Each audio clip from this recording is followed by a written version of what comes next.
मे महिना शेवटच्या टप्प्याकडे जात असताना आता या अखेरच्या आठवड्यात सर्वांचा वेध लागलेला आहे ते म्हणजे मान्सूनकडे.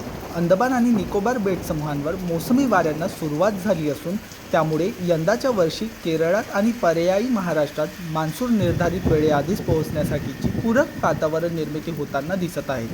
हवामान विभागाच्या माहितीनुसार सध्या नैऋत्य मोसमी वारे पुढे सरकले असून अरबी समुद्रासह कोमोरिन क्षेत्र आणि श्रीलंकेतील बहुतेक भाग या वाऱ्यांनी व्यापला आहे. तर तिथे बंगालच्या उपसागरातही वाऱ्यांनी समाधानकारक वेग धारण केला आहे.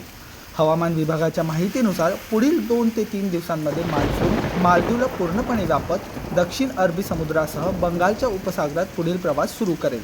सध्या कर्नाटकच्या किनाऱ्यालगत कमी दाबाचं क्षेत्र तयार होऊन त्याची तीव्रता वाढण्याचे संकेत असल्यानं पुढील काही दिवसात देशाच्या पश्चिम किनारपट्टी क्षेत्रात अर्थात कर्नाटक, गोवा आणि कोकण किनारपट्टी भागांमध्ये जोरदार ते मध्यम स्वरूपातील पावसाची शक्यता आहे.